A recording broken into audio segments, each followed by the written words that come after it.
ബിസ്മില്ലാഹിർ റഹ്മാനിർ റഹീം.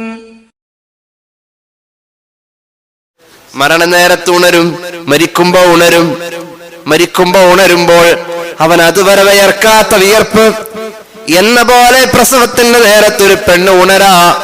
അതുവരെ ആ ശരീരത്തിന്റെ ചില ഗ്രന്ഥികൾ പ്രവർത്തിച്ചില്ല, അത് അന്ന് പ്രവർത്തിക്കാനുള്ളതാ. ചെറുതോണി ഡാമിന്റെ ഷട്ടർ തുറന്നത് എന്നും തുറക്കും, അത് അത്രയും വെള്ളം കയറി കഴിയുമ്പോഴേ തുറക്കും. അന്ന് അവള് കരഞ്ഞു. ആ കരച്ചിൽ അവളുടെ വാപ്പ മരിച്ചപ്പോ അവൾ കരഞ്ഞിട്ടില്ല. അന്ന് അവൾ കരഞ്ഞു. ആ കരച്ചിൽ അവളുടെ കാലിൽ കുപ്പിച്ചില് തറച്ചപ്പോൾ അവൾ വേദനിച്ച് കരഞ്ഞിട്ടില്ല.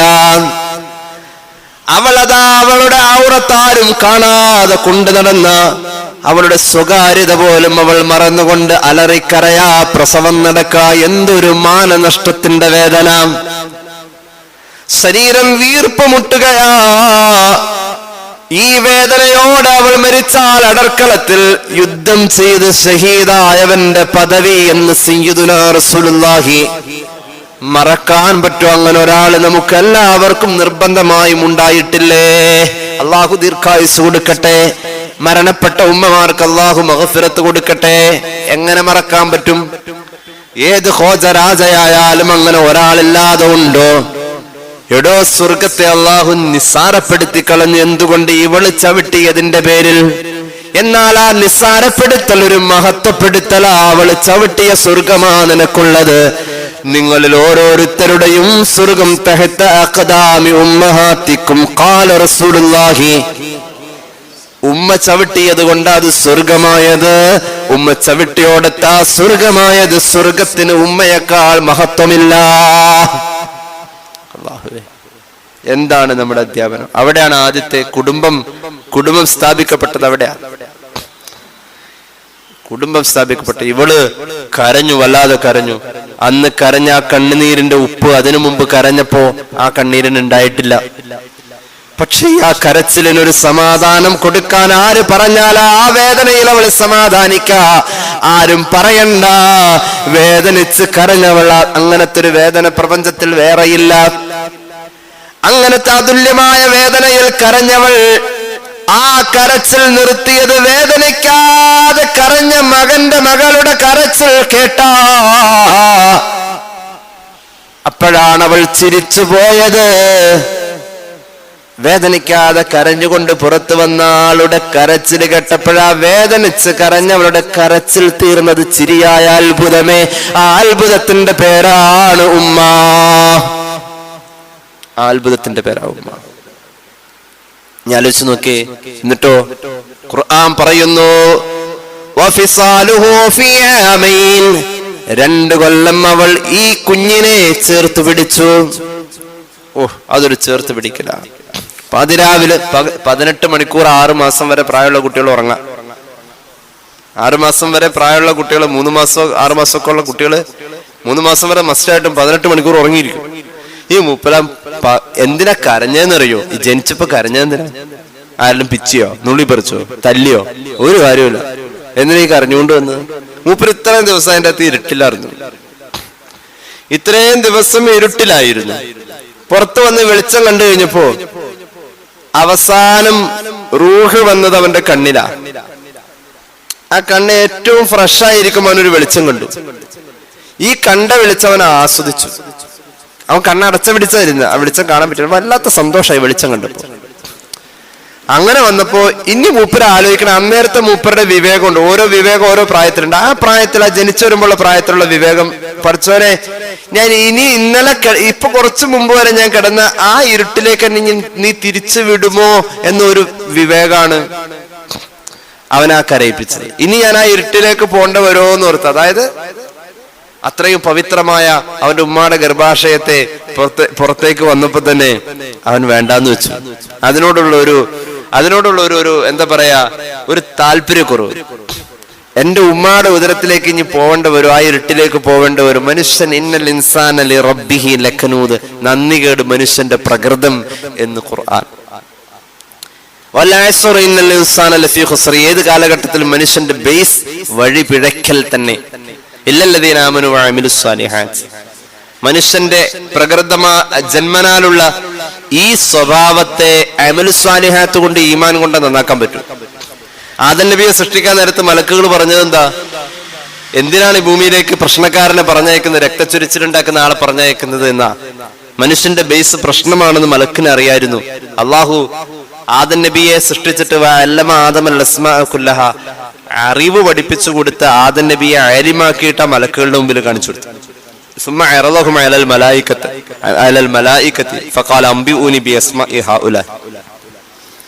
അറിവുള്ള ആദം നബിയെ, സംസ്കരിക്കപ്പെട്ട ആദം നബിയെയാണ് മലക്കുകളുടെ മുമ്പിൽ കാണിച്ചു കൊടുത്തത്. എന്നിട്ടാ സുജൂദ് ചെയ്യാൻ പറഞ്ഞത്. ആദം നബി അലൈഹിസ്സലാത്തു വസ്സലാം മലക്കുകളുടെ മുന്നിൽ അവരുടെ അധ്യാപകനായി മാറുന്ന അറിവുള്ള മനുഷ്യനായി, സംസ്കരിക്കപ്പെട്ട മനുഷ്യനായി. അല്ലാതെ മലക്കുകൾ പറഞ്ഞത് അടിസ്ഥാനമില്ലാത്ത കാര്യമല്ല. എന്തിനാണ് ഭൂമിയിലേക്ക് കുഴപ്പക്കാരൻ? മലക്കുകളുടെ ധാരണ എന്ന് പറഞ്ഞാൽ തെറ്റുള്ള ധാരണയല്ല. മനുഷ്യരെന്ന് പറഞ്ഞാൽ അതിന്റെ അടിസ്ഥാനം, മനുഷ്യരുടെ അടിസ്ഥാനം വളരെ പ്രശ്നമാണ്. ആ ജനിക്കുമ്പോ തന്നെ അവൻ കരഞ്ഞത് ആ കള്ളക്കരച്ചിലത്.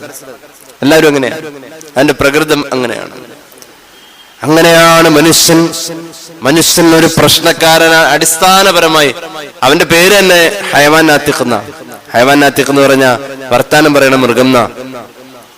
വർത്താനം പറയുന്ന മൃഗം, വർത്താനം പറയുന്ന ജീവി. ഏതൊരു മനുഷ്യനെ പറ്റി അവസാനം പറയും അവന്റെ മൃഗീയത പുറത്തു വന്നു എന്നൊക്കെ പറയും. സംസ്കരണം, ദീനിയായ സംസ്കരണം ഇല്ലെങ്കിൽ മൃഗീയത പുറത്തു വരും എന്നുള്ളതാണ്. അങ്ങനെയാണ് കുഞ്ചൻ നമ്പ്യാർ വളരെ മനോഹരമായിട്ട് മനുഷ്യനെ കുറിച്ച് പറയുന്നുണ്ട്. മനുഷ്യൻ എന്ന് പറഞ്ഞാൽ കണ്ടാൽ അവനൊരു സുന്ദര പുരുഷൻ, കാക്കക്കണ്ണുണ്ടവനൊരു ദോഷം എന്ന്. ലക്ഷം മനുഷ്യർ ഒന്നായി ചേർന്നാൽ ലക്ഷണമൊത്തവർ ഒന്നോ രണ്ടോ. ലക്ഷം മനുഷ്യർ ഒന്നായി ചേർന്നാൽ ലക്ഷണമൊത്തവർ ഒന്നോ രണ്ടോ.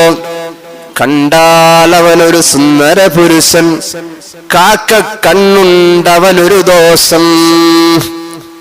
മനസ്സിലായില്ല? അവൻ ഒറ്റയ്ക്ക് നിൽക്കുമ്പോഴേ അവന്റെ യഥാർത്ഥ സ്വഭാവം പുറത്തു വരൂ. കണ്ടാൽ അവനൊരു സുന്ദര പുരുഷൻ, മാന്യനാണ്. പക്ഷേ കാക്ക കണ്ണുണ്ടവനൊരു ദോഷം. കാക്കയുടെ കണ്ണെന്താ?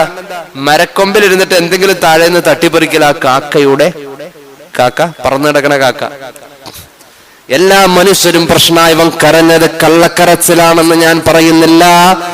അത് അള്ളാഹുവിന്റെ ഒരു തീരുമാനമാണ്. ആ വിവേകം കൊടുത്തതൊരു തീരുമാനമാണ്. അവൻ നിഷ്കളങ്കനാ, അവൻ സത്യപ്രകൃതത്തിലാ വന്നത്. അവനെ ഞാൻ കുറ്റം പറയലല്ല. മാമിൻ മൗലൂദിൻ ലം യൂലദ് ഇല്ലാ അലൽ ഫിത്റ ഖാല റസൂലുള്ളാഹി. അവൻ നല്ല പ്രകൃതത്തിലായിപ്പോൾ ജനിച്ചതെന്ന് പുണ്യനബി. എന്നിട്ടും അവൻ കരഞ്ഞ കാരണം മഹാന്മാരായ ഉലമാ പറഞ്ഞു, ഇനിയും ആ ഗർഭാശയത്തിന്റെ ഇരുട്ടിലേക്ക് പോകേണ്ടി വരുമോ? ഒരവജ്ഞ, പുച്ഛമെന്നൊന്നും പറയാൻ പറ്റൂല, ഒരു വിയോജിപ്പ്, ഇനി അതിലേക്ക് താല്പര്യക്കുറവ്. ആ ഒരു കരച്ചിലിനെ പോലും അള്ളാഹു അവതരിപ്പിച്ചത് ഉമ്മയുടെ ചിരി കൊണ്ടാ. ആ ഉമ്മ ഇനി ചിരിക്കണമെങ്കിൽ ഈ കുഞ്ഞ് കരഞ്ഞേ പറ്റൂ. ഈ കുഞ്ഞ് കരഞ്ഞില്ലെങ്കിൽ ആ ഉമ്മ ചിരിക്കലില്ല. ഉമ്മയുടെ കരച്ചില് തുടരുമേ. അവിടെയാണ് ഖുർആൻ പറഞ്ഞത്, ഇതിനെ ചേർത്ത് പിടിച്ചു. 2 വർഷം. അപ്പോഴുണ്ട് ഒരു പാതിരാവിൽ അവൻ കരഞ്ഞുകൊണ്ടെഴുന്നേറ്റു. എന്തിനാണ് കരഞ്ഞത്? ഒന്നുമില്ല. അല്ല ഫാൻ കാറ്റ് കുറഞ്ഞതിന്റെ പേരിലോ അല്ല ഉറുമ്പ് അടിച്ചതിന്റെ പേരിലോ. അപ്പോഴുണ്ട് 18 മണിക്കൂർ വരെ ഉറങ്ങുന്ന അവൻ. ഇനി 4 മണിക്കൂറും കൂടി ഉള്ളൂ ഉറങ്ങാത്തത്. ആ 4 മണിക്കൂർ ആരും ഉറങ്ങണ സമയമായിരിക്കും? ആ ഉമ്മ ഉറങ്ങണ സമയം. അപ്പോഴുണ്ട് ഇവനെ ഇടക്കിടക്ക് എണിക്കാം, പിന്നെ കരയാ. ആ എണിക്കലിലും കരയലിലും കൂടെ അപ്പൊ തന്നെ അവനേക്കാൾ 2 സെക്കൻഡ് മുമ്പേ എഴുന്നേൽക്കും. അവൻ ഞെരിവിരി കൊള്ളുമ്പോഴേക്കും ശബ്ദമുണ്ട, അപ്പോഴേക്കും ഉമ്മ എണീച്ചിരിക്കും. ശ്രദ്ധിച്ചിട്ടുണ്ടോ? ആ പാതിരാവിലും അവള് പാടുന്നത് പാട്ടാണ്. എത്ര ആസ്വദിച്ചും ആ ഉറക്കച്ചടയിലും അവൾ പാട്ട് പാടും. അവൾ ആസ്വദിച്ച് പാടിയത് കൊണ്ടാണ് അവൾക്ക് കയ്യിന്റെ വിരൽ കൊണ്ട് താളമിട്ടത്. ലാ ഇലാഹ ഇല്ലല്ലാഹു ലാ ഇലാഹ ഇല്ലല്ലാഹ് ലാ ഇലാഹ ഇല്ലല്ലാഹു മുഹമ്മദുർ റസൂലുള്ളാഹ്. ഉറക്കത്തിൽ എഴുന്നേറ്റിട്ട് ഓസ്കാർ തരാമെന്ന് പാടാമെന്ന് ചോദിച്ചാൽ യേശുദാസ് പോലും പാടില്ല എന്ന് ഇന്നാൾ പറഞ്ഞത് ഒരു പത്രസമ്മേളനത്തില്. ഉറങ്ങി എണീറ്റിട്ട് എന്നോട് പാട്ട് പാടാൻ പറഞ്ഞാൽ പാടൂല എന്ന് പറഞ്ഞ പോലെ അങ്ങനെ സമുദായ സാഹിബ് പറയുന്നുണ്ട്. യേശുദാസിനോട് ഒരു പാട്ട് പാടാൻ പറഞ്ഞ ഉറങ്ങി എണീറ്റിട്ട് ഒരാളോട് പാട്ട് പാടാൻ പറയുന്ന പോലെ എനിക്കിപ്പോ പാടാൻ പറ്റില്ല. അതിന് പറ്റുന്നൊരു ഹാല് വരണം. പക്ഷെ ഉമ്മ പാടും. എന്തൊരു താളമാണ്!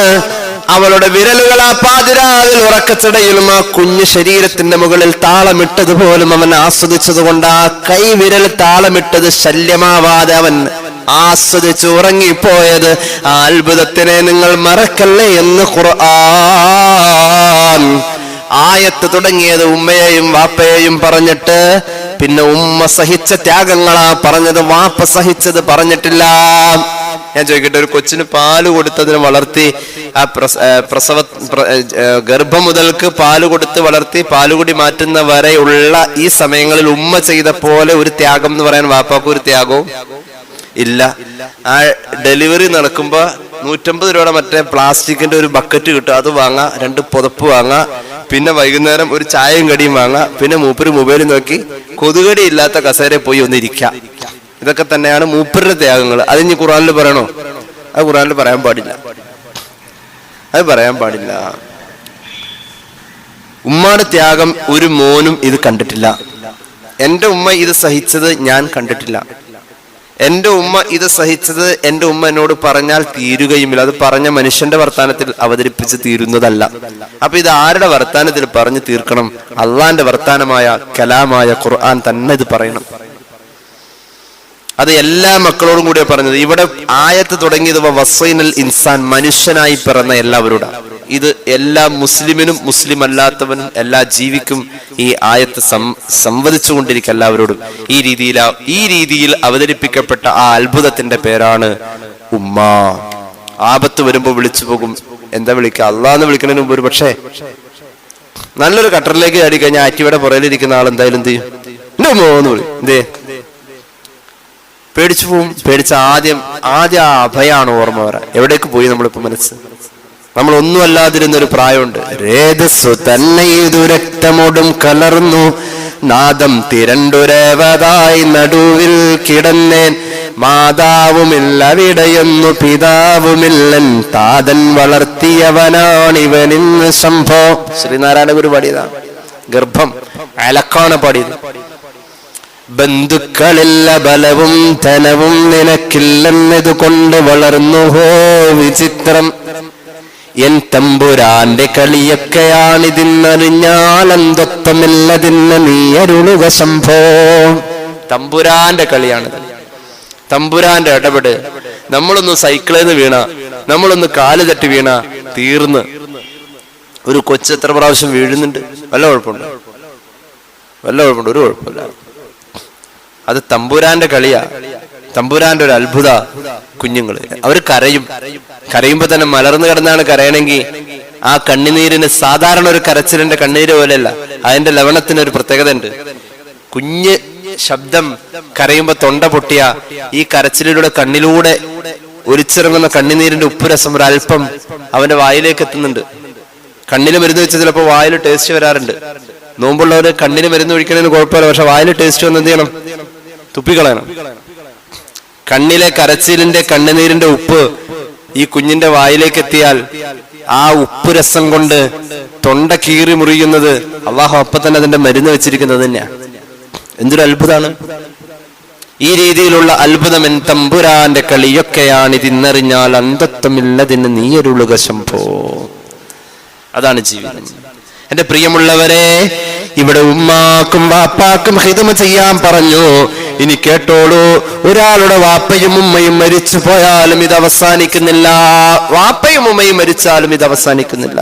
ഹബീബായ നബിയുടെ മുന്നിൽ ഒരു സ്വഹാബി വരികയാ സല്ലല്ലാഹു അലൈഹി വസല്ലം. വന്നിട്ട് പറയാണ്, നബിയെ, എന്റെ വാപ്പ മരിച്ചു, എന്റെ ഉമ്മ മരിച്ചു. മരിച്ചുപോയ മാതാപിതാക്കൾക്ക് ഞാൻ എന്ത് ചെയ്യണം നബിയെ? പഠിച്ചു വെച്ചോ.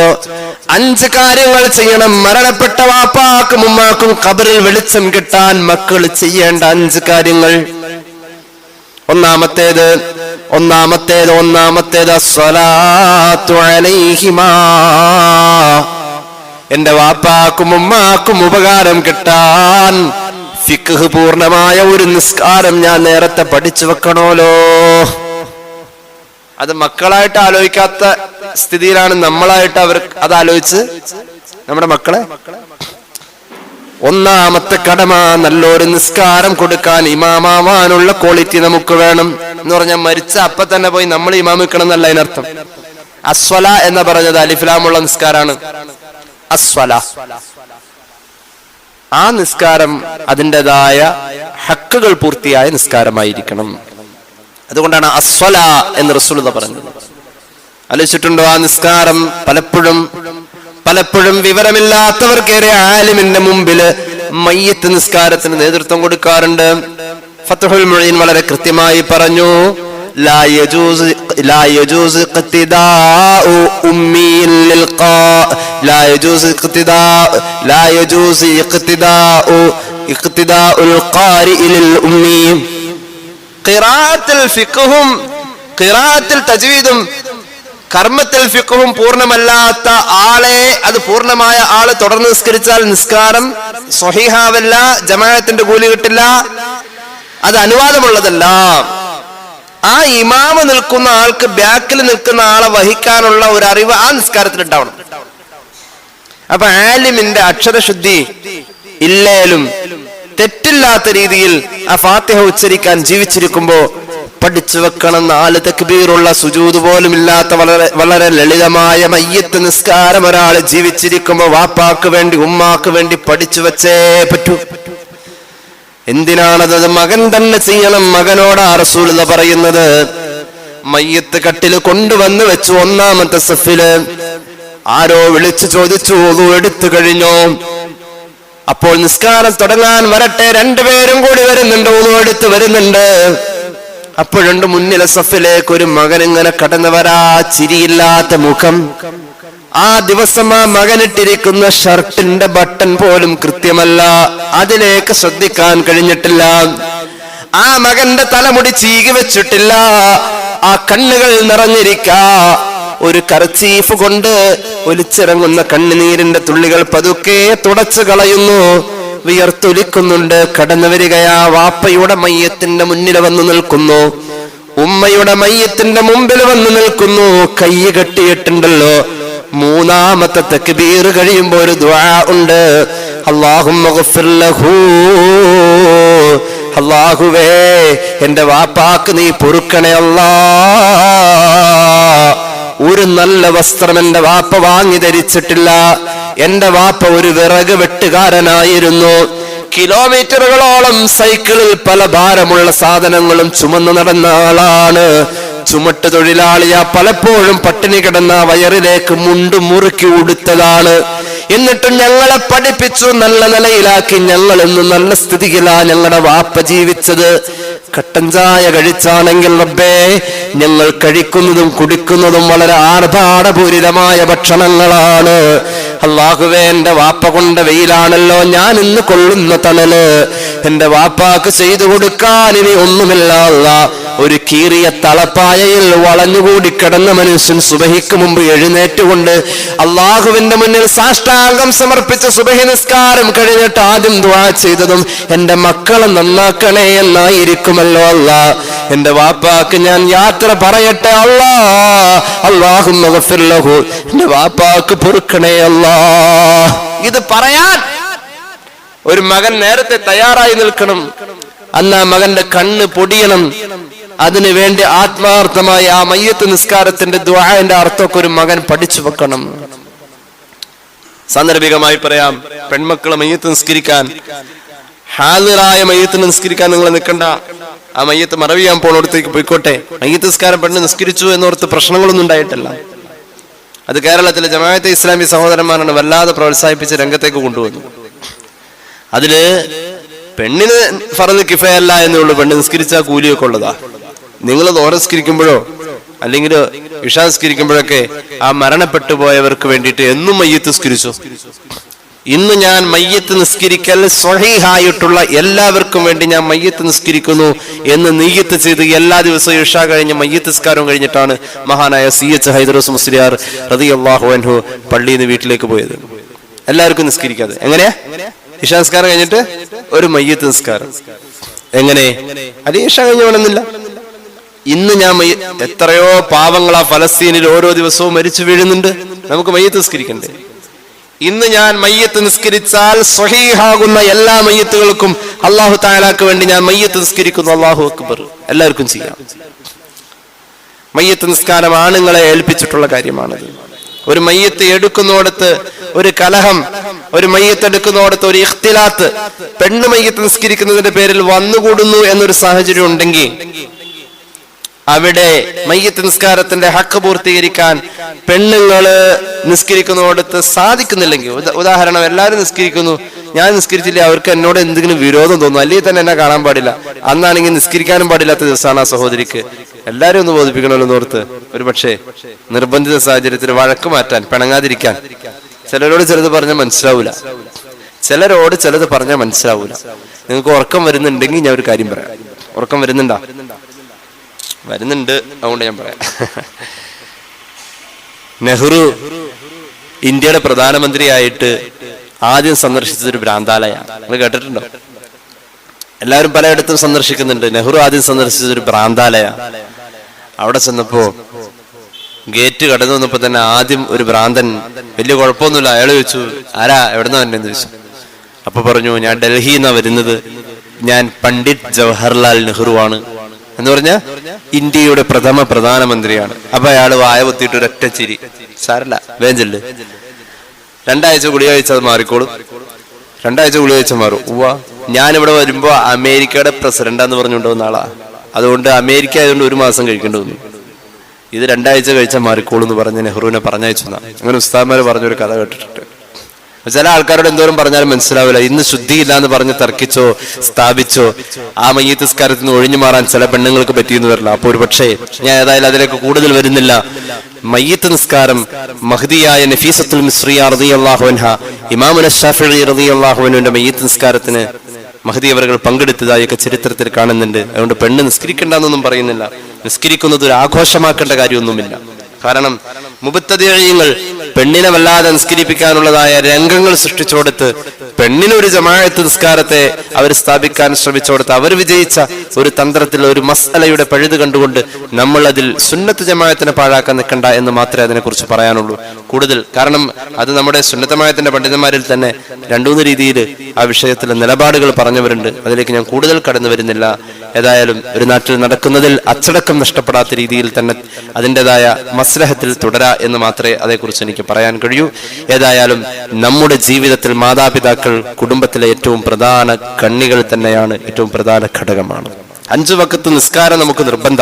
5 വഖത്ത് നിസ്കാരം നമ്മൾ നിർവഹിച്ചു കഴിഞ്ഞാൽ, മഹാനായ സുഫിയാൻ സൗരി റഹ്മത്തുള്ളാഹി അലൈഹി പറയുന്നുണ്ട്, 5 വഖത്ത് നിസ്കാരം നമ്മൾ നിർവഹിക്കുമ്പോൾ 5 വഖത്തിൽ അള്ളാഹുവിനോടുള്ള കടമയാണ് നമ്മൾ നിർവഹിക്കുന്നത് എങ്കിൽ, 5 വഖത്തിൽ നമ്മൾ നിസ്കരിക്കൽ അള്ളാഹുവോടുള്ള കടമ നിർവഹിക്കലിന്റെ നിർബന്ധിതമായ കർമ്മമാണ് എങ്കിൽ 5 വഖത്തിലും നമ്മൾ അള്ളാഹുവിന്റെ മുന്നിൽ മാതാപിതാക്കൾക്ക് വേണ്ടി ദുആ ചെയ്യൽ മാതാപിതാക്കളോടുള്ള കടമ നിർവഹിക്കലിന്റെ നിർബന്ധിത ഭാഗമാണെന്ന് മഹാനായ സുഫിയാൻ സൗരി റഹ്മത്തുള്ളാഹി അലൈഹി പറയുന്നു. 5 വഖത്ത് നിസ്കരിക്കൽ നിർബന്ധമാണെങ്കിൽ 5 വഖത്തിലും വാപ്പാക്കും ഉമ്മാക്കും വേണ്ടി ദുആ ചെയ്യലും നിർബന്ധമാണ്. എന്നാൽ ആ ഹക്ക് വിടുകയുള്ളൂ എന്ന് മഹാനായ ഇസ്മായിൽ അൽ ഹഖൽ ബറൂസി റൂഹുൽ ബയാനിൽ ഈ ഖബർ ഉദ്ധരിക്കുന്നതായി നമുക്ക് കാണാൻ കഴിയും. ഒന്നാമത് മരിച്ചുപോയ വാപ്പാക്കും ഉമ്മാക്കും ചെയ്തു കൊടുക്കാനുള്ളത് നല്ലൊരു മയ്യത്ത് നിസ്കാരം.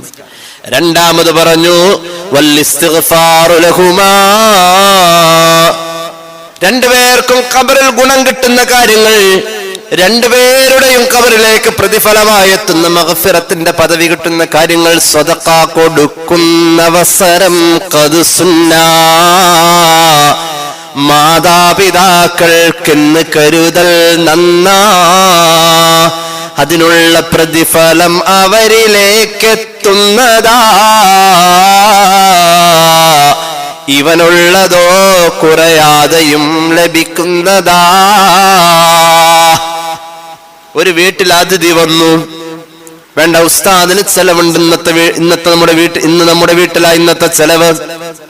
നീയത്ത് വെച്ചു, അല്ലാഹുവേ ഈ ഭക്ഷണം എന്റെ മരണപ്പെട്ട വാപ്പാന്റെ പേരിലാ ഞാൻ കൊടുത്തയക്കുന്നത്. ഒരു നോമ്പ് തുറ നടത്തി, ഒരാൾക്കൊരിറക്ക് വെള്ളം കൊടുത്തു.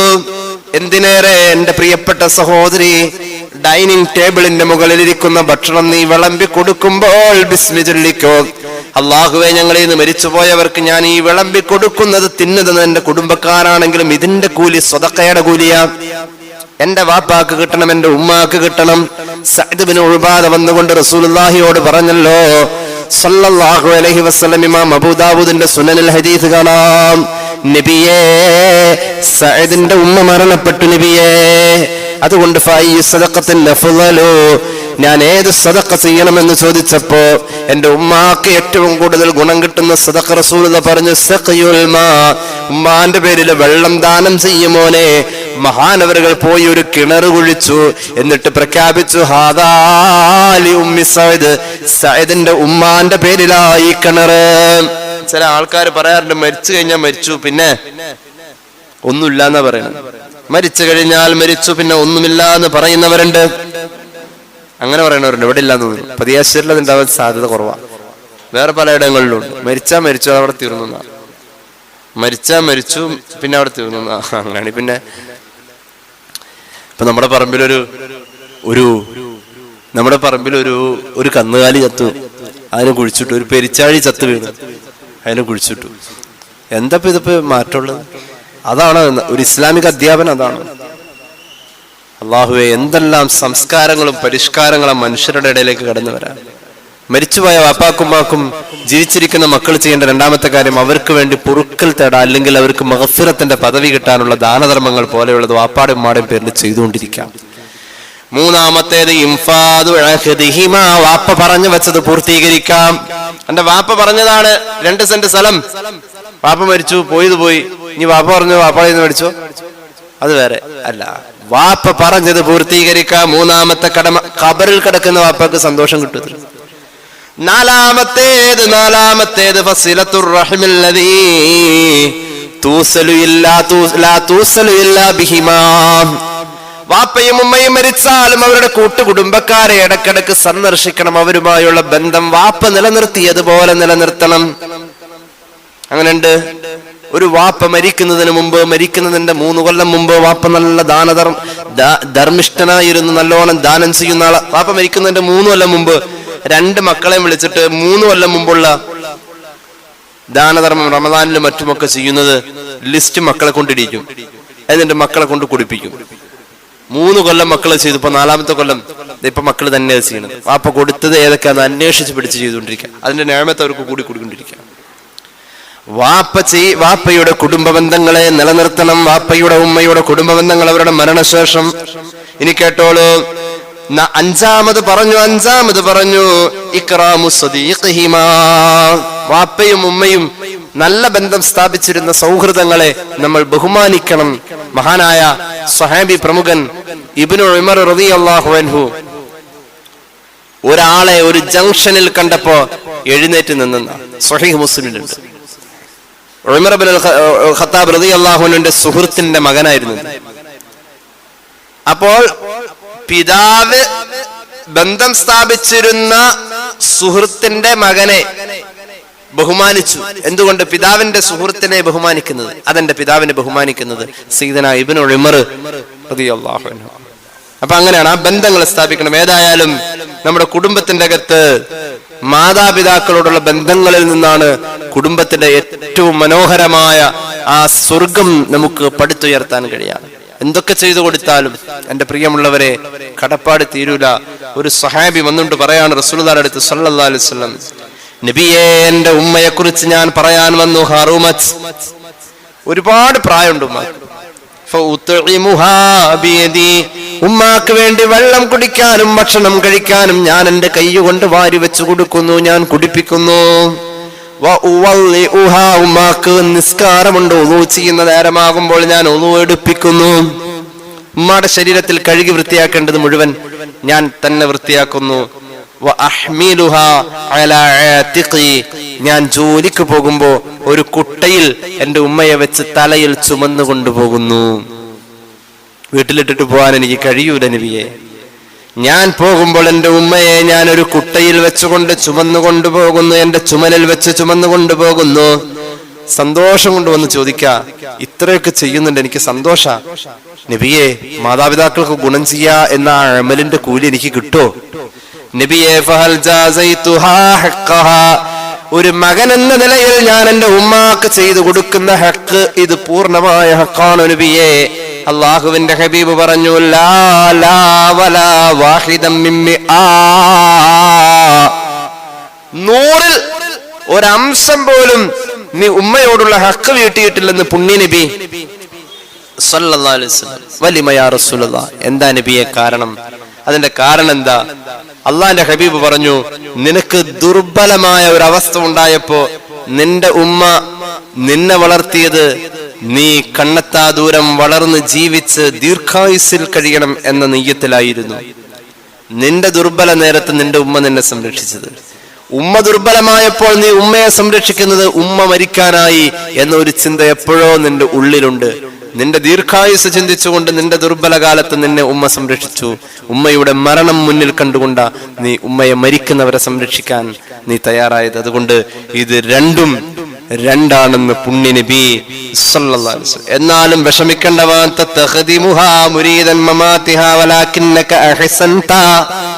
എന്നാലും നീ ചെയ്തത് മാതാപിതാക്കൾക്ക് ഗുണം ചെയ്യാ എന്ന അമല് തന്നെയാണ്.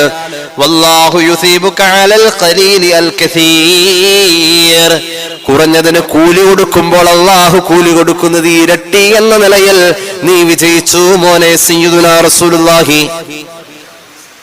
പരിശുദ്ധമായ ഖുർആന്റെ വ്യാഖ്യാനത്തിൽ തഫ്സീർ റൂഹുൽ ബയാനി ഹദീസ് രേഖപ്പെടുത്തുന്നുണ്ട്. ഒരു ഹദീസും കൂടി പറയാം. മൻ ബർറ വാലിദൈഹി മുദ്ദത്ത് ഫീ ഉമുരിഹി, മാതാപിതാക്കൾക്ക് ഒരാൾ നല്ലത് ചെയ്തു കൊടുത്താൽ നെറ്റി പോലും ചുളുങ്ങാൻ പാടില്ല. ഛേ എന്ന പ്രയോഗമല്ല, ഒരു നെടുവീർപ്പ് പോലും എന്ന് പറഞ്ഞിട്ട് ഒരു ദീർഘനിശ്വാസം, ഒരു ഇതുണ്ടല്ലോ, ഒരു മൂളല്. അല്ലേ? പാപ്പായും എന്തിനും പറഞ്ഞു കഴിഞ്ഞാ ഇഷ്ടപ്പെട്ടില്ലേ ഒന്നും തിരിച്ചു പറഞ്ഞൊന്നുമില്ല എന്നെനിക്ക് കിട്ടണല്ലേ. അങ്ങനെ ഒരു അവസരം വരുമ്പോ നമ്മൾ എന്ത് ചെയ്യും? ഒരു ശ്വാസം ഒന്ന് കനപ്പിച്ചിട്ട് പുറത്തേക്ക് ഒരു വിടലുണ്ട് അല്ലേ? ചില സന്ദർഭത്തിലാ വരുള്ളൂ. നമുക്ക് ദേഷ്യം വരുമ്പോഴോ മിണ്ടല്ല, കടിച്ചു പിടിച്ചിരിക്കും. അതുപോലും പാടില്ല. എന്നാ വലാ തഖുൽ ലഹുമാ ഉഫ്, ഉഫ് പറയരുത്. ഉഫ് എന്ന് പറഞ്ഞ എന്താ? അതൊരു വാക്ക് പോലല്ല, ഒരു ശബ്ദം. ആ കാറ്റ്, ഒരു ദീർഘനിശ്വാസം അനിഷേധ്യമായി പുറത്തു വരുന്നതിന് ഒരല്പം ബലം കൊടുക്കൽ പോലും പാടില്ല എന്നതിനർത്ഥം. ഉഫ് എന്ന് പറഞ്ഞാൽ ചേന്ന് അർത്ഥമൊന്നുമില്ല. അതൊക്കെ ആയാതി ഡിക്ഷണറിയൊക്കെ മാറ്റി വെക്കണം. ഉഫ് എന്ന് പറഞ്ഞാൽ ചേന്നല്ല. ചേന്ന് പറയണെങ്കിൽ ഒരുപാട് ഈർഷ്യതൊക്കെ വന്ന് എത്ര ഊർജം വേണം. ചേ പറയണ്ടോ. നീ ഏതായാലും കാറ്റ് വായിന്ന് പുറത്തേക്ക് വിടണം, മൂക്കിന്ന് പുറത്തേക്ക് വിടണം. അതൊന്ന് കനപ്പിക്കാൻ പോലും പാടില്ല എന്നാണ് ഉഫ്. ഖുർആൻ ചില കാര്യങ്ങള് ശബ്ദം കൊണ്ടാ പറഞ്ഞിട്ടുള്ളത്.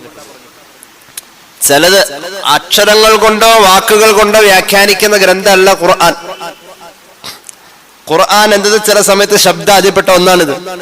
ഉഫിന്റെ അർത്ഥം ഭാഷ വേണ്ട,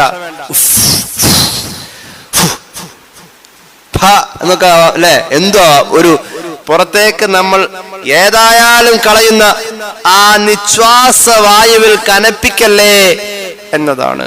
ശബ്ദം കൊണ്ട് ഖുർആൻ അർത്ഥം പറഞ്ഞ പലയിടങ്ങളുണ്ട്.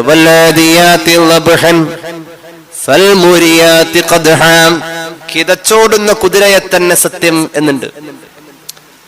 ഓടുമ്പോൾ ലാടൻ റോഡിൽ അടിച്ചാൽ തീപാറുന്ന കുതിര.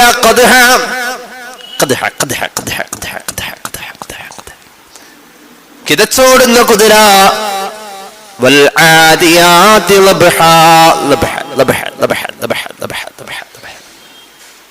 നല്ല മെയ്ക്കാർന്നെങ്കിൽ അതിങ്ങനെ എന്ത് ചെയ്യാം, കേൾക്കായിരിക്കും.